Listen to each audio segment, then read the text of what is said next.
احتیاطی تدابیر لوگوں کو بتانی چاہیے، جہاں جہاں جس مرحلے میں لوگوں کو ضرورت ہو رہنمائی کی، ماہرین کو وہ رہنمائی کرنی چاہیے۔ لیکن اس کے ساتھ ساتھ ایک بات کو ضرور ذہن میں رکھیں کہ لوگوں کو نا امید ہونے سے بچایا جائے۔ ایسی باتیں معاشرے میں نہ پھیلائی جائیں جو نا امیدی کا سبب بنے۔ لوگوں کو امید بھی دلائی جائے، ان کی توجہ رب رسول کی جانب بھی کی جائے۔ انہیں یہ بھی بتایا جائے کہ تم نہ اپنی مرضی سے پیدا ہوئے، نہ تم نے اپنی مرضی سے اپنے آپ کو بڑا کیا، نہ اپنی مرضی سے تمہارے پاس صحت تھی۔ جس سے رب کریم نے پہلے نوازا تھا وہ بھی نوازے گا۔ لوگوں کی امیدوں کو نہ توڑا جائے، مایوسیاں نہ پھیلائی جائیں، پریشانیوں کو مزید نہ بڑھایا جائے۔ اچھی امید، اچھی خبر، اچھا پیغام۔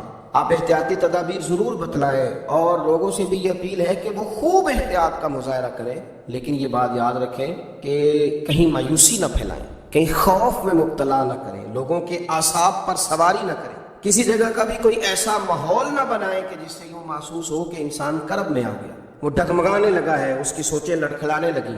اللہ کے رسول صلی اللہ تعالی علیہ وسلم ہمیشہ امید دلاتے تھے۔ بڑے بڑے گناہگار جب آ کے سوال کرتے تھے کہ یا رسول اللہ صلی اللہ علیہ وسلم، حد ہو گئی گناہ کرنے والی، نافرمانی کے آخری درجے تک پہنچ گئے، حکم کیا ہے؟ تو حضور فرماتے تھے تم کلمہ پڑھو، تمہارا رب تمہیں معاف کر دے۔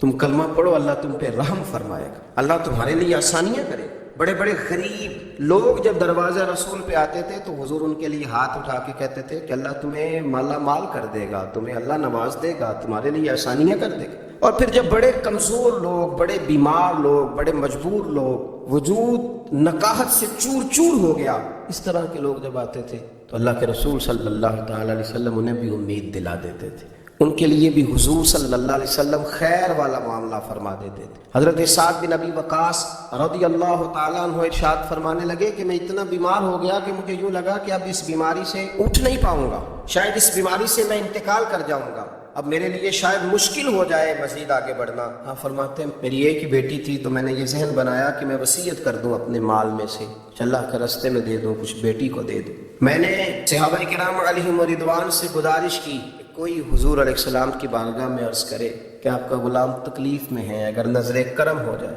اگر رحمت کی نظر ہو جائے، چیر ہویا میں ترلے لیندیاں کدی موڑ میرے ول واگاں، خواب میری وچ ایک وار جیاویں میں ساری عمر نہ جاگاں، حضور اگر مہربانی فرمائیں تشریف لے آئیں۔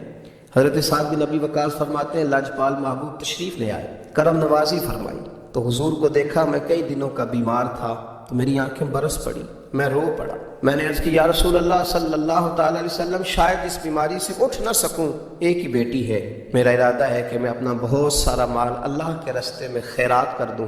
تو حضور علیہ السلام نے مجھے وصیت کے بارے میں بہت ساری باتیں ارشاد فرمائیں، لیکن قربان جاؤں میں اٹھ کے کھڑا نہیں ہو پاتا تھا، میری ٹانگیں کانپتی تھیں۔ لیکن جب سرور کائنات علیہ السلام سے میں نے عرض کی نا حضور اب شاید بچ نہ سکوں گا، اس بیماری سے چلا جاؤں، حضور نے امید دلائی، اور نبی پاک صلی اللہ تعالی علیہ وسلم نے فرمایا سعد تمہیں کچھ بھی نہیں ہوگا، ابھی تو تمہاری وجہ سے اللہ اسلام کا نفع کرے گا، کفر کا نقصان کرے، ابھی تو بڑا کام کرنا ہے، اٹھ باندھ کمر کیوں ڈرتا ہے، پھر دیکھو خدا کیا کرتا ہے۔ فرمایا تم اپنے آپ کو مضبوط کرو قلبی طور پر۔